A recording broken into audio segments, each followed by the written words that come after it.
There are two main challenges that you have to deal with when you're trying to lower your AHT. The talkative customer, the one who doesn't stop talking, whether about related or unrelated things, and the irate customer, the one who, after venting her frustration, just couldn't seem to slow down and just couldn't stop complaining.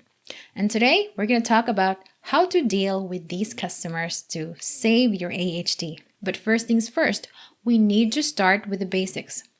Number one, of course, is to make sure that you know all the solutions to the common issues.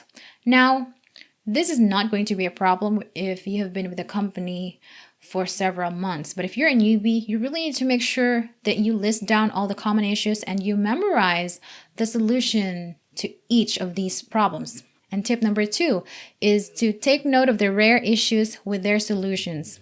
So rare issues obviously don't happen that often, so it's so easy to forget about them until they happen. What I recommend is that once you encounter a rare issue once, make sure that you take note of the step-by-step action that you did to solve that issue. So the next time it happens, it's just going to be another issue for you and it's not going to be hard. Remember that one or two long calls could already wreak havoc to your AHT. Let's say that your quota is 60 calls per day and your required AHT to get the performance bonus is an average of 5 minutes. Let's say that 56 of your calls, you managed to get an average of 4 minutes. So far, so good, right?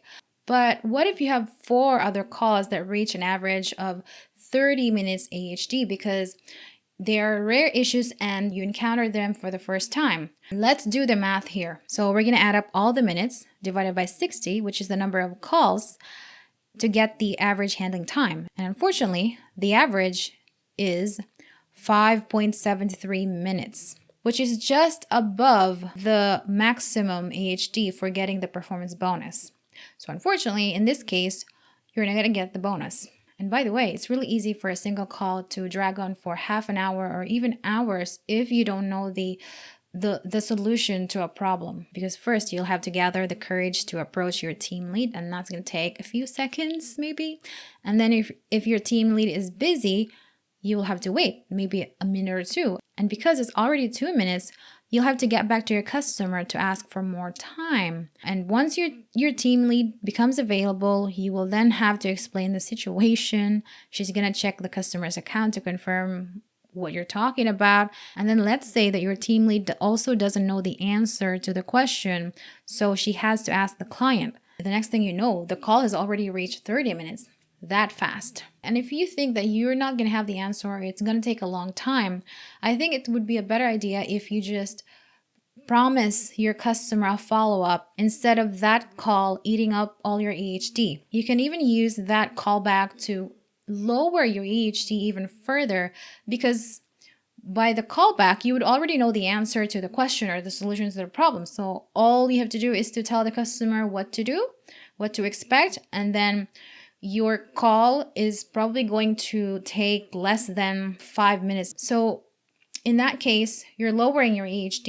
You're helping your AHT. Now, let's talk about talkative customers. Sometimes there are customers that just don't know when to shut up or just stop talking and let the agent talk, or starts talking about unrelated things or small talking you know? So if this happens, I think the only way that you can remedy this is to just use transition phrases. Examples of transitional phrases are, oh, by the way, so going back, I won't take so much of your time. Here's what we're going to do, and then blah, blah, blah. And take note that once you segue and use that transitional phrase, it's probably going to be a little bit awkward because by then the customer would already realize that, oh my God, I'm talking too much. I should probably let you go.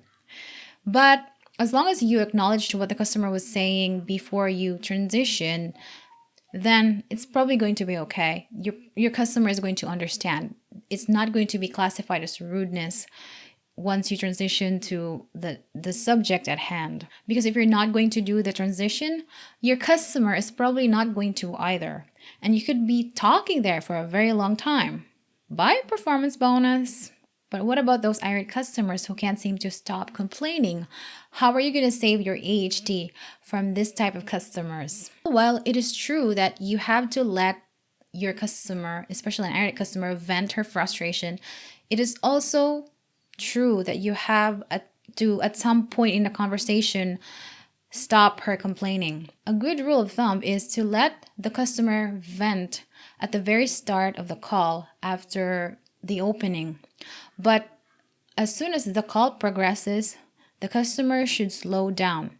But if she doesn't, even if you have done everything, apologized, acknowledged her emotions, empathized, still nothing, then I recommend that you switch the subject from the problem to the solution. Here's what you got to do. A short empathy statement, and then highlight the action that you're going to take.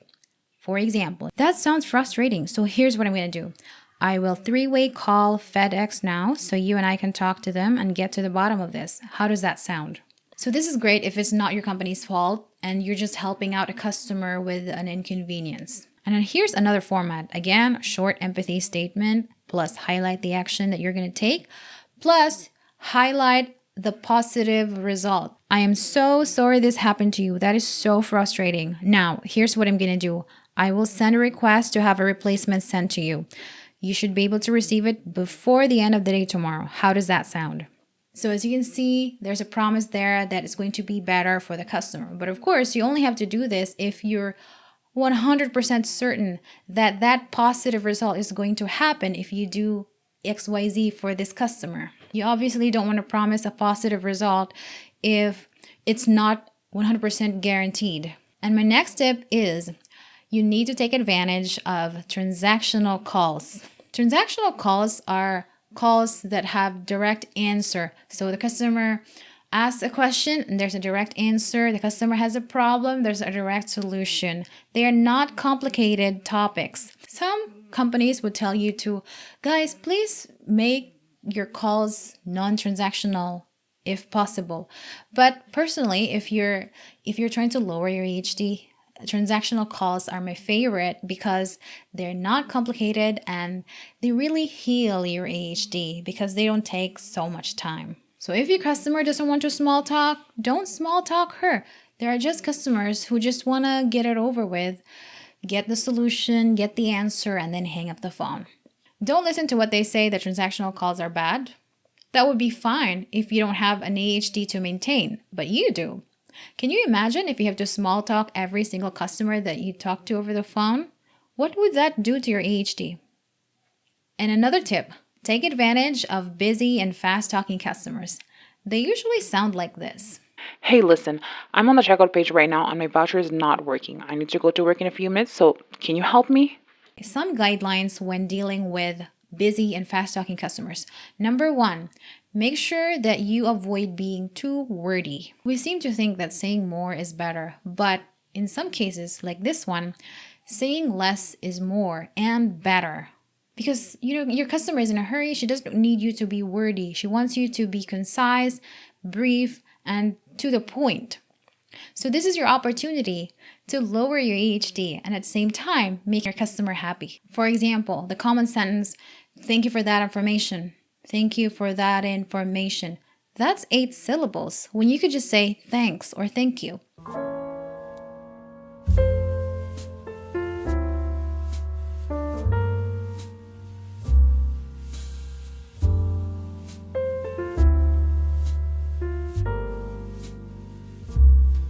Just imagine you're in a checkout counter in a mall and you're running late for work, so you need to hurry. Unfortunately, this cashier that's processing your purchase is particularly sluggish. What are you going to feel? Of course, you're going to feel frustrated. You might tell the cashier to hurry the F up, or you might stay silent if you're one of the shy types, but either way, it's going to be an unpleasant experience. Ask yourself, if I don't say this phrase or sentence, will the QA notice? Will the customer notice? Will it negatively affect the call? What if I can substitute it with something shorter that does the job as well or even better? Or what if I can remove it altogether? Here are two mock calls with the same customer, with the same issue, but with a different agent. The first agent is going to be a fast agent and the second one a slower one. Let's hear them. Hey, listen, I'm on the checkout page right now and my voucher is not working. I need to go to work in a few minutes, so can you help me? Sure, let me help you with that. Is there any error message? It's saying voucher has already been used. I see. May I have the code? 192, letter Y, S for Sam, Q, F for Frank, X, B for boy. Thanks. Give me one moment. So, according to our system, this code has already been used with your previous order, glow-in-the-dark garden gnome. Oh, I've used it on that? Oh. Yeah, so the original price was $89 and you paid $79 instead. Okay, well, I'm gonna check out now. Thanks, bye. Hey, listen, I'm on the checkout page right now and my voucher is not working. I need to go to work in a few minutes, so can you help me? No worries, Jan. Rest assured that I will help you with this. If I may ask, is there any error message when you're trying to use the code at checkout? It's saying voucher has already been used. I see. May I have the voucher code so I can check it here in our system and find out the cause of the issue? 192, letter Y, S for Sam, Q, F for Frank, X, B for boy. Thank you for that information, Jan. Give me one moment, okay? Yeah, okay. Could you please hurry up a little bit? I really need to go to work right now and I need to process this today because I need it shipped tomorrow. Thank you. No problem, Jan. I will do my best, okay? Give me one moment.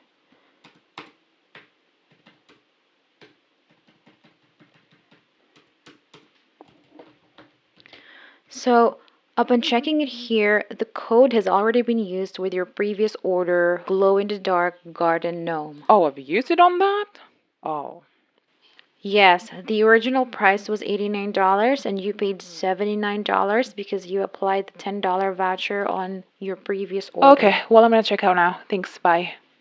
So now let's compare the two agents in terms of wordiness. So agent 1 said, "Let me help you with that. Is there any error message?" While agent 2 said, "No worries, Jen. Rest assured that I will help you with this. If I may ask, is there any error message when you're trying to use the code at checkout?" If you analyze the two statements, they basically just mean the same thing. There's some difference with the words, but if you say, "Let me help you with that," and then, "No worries, Jen. Rest assured that I will help you with this." Is there a difference at all? There is no difference. They're both empathy statement. And anyway, a busy customer doesn't care that much about the empathy. What they really care about is that you hurry the F up.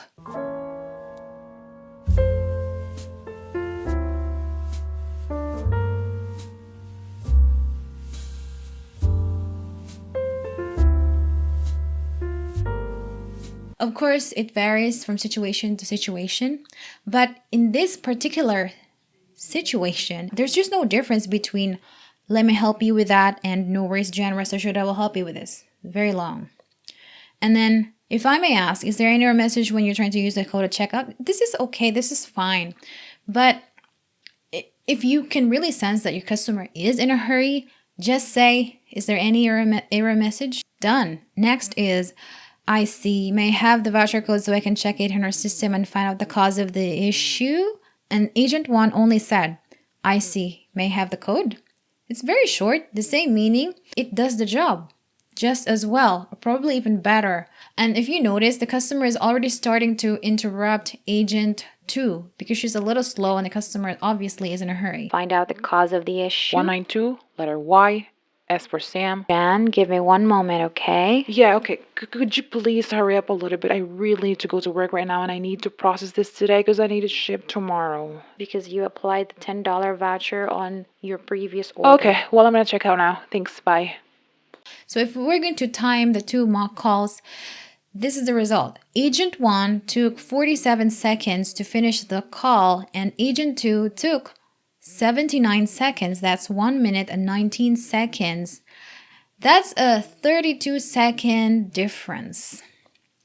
And imagine, that's only for 1 minute, by the way. And imagine if the call is longer, then, 30 minutes per minute saved is already great. It's already going to help your AHT aside from Agent 1's economy of words, she's also mirroring the customer's pace. As you heard, the customer's tone here and pace is hurried because she's in a hurry, while Agent 2 is a little slow compared to the customer. So when your customer talks fast, you also have the permission to talk fast. Try to keep up with her. Try to avoid being wordy and see it as an opportunity to help your ADHD get back on track. That's why I really recommend that you listen to native English speakers speak, because the way we communicate here in the Philippines is different from the way they communicate among themselves in their country. Americans usually, when they talk, they're more direct, to the point. When they want something done, they say it in the least amount of words possible. Here in the Philippines, we tend to beat around the bush. When you listen to native English speakers, you don't only learn the grammar, the pronunciation, the accent, you also learn something about their culture, and that's very important. Of course, I'm generalizing here. This is definitely not true for all Americans, but this is usually the case. All right, guys, thank you so much for watching. And if you have any questions, comment down below and let me know. Bye-bye.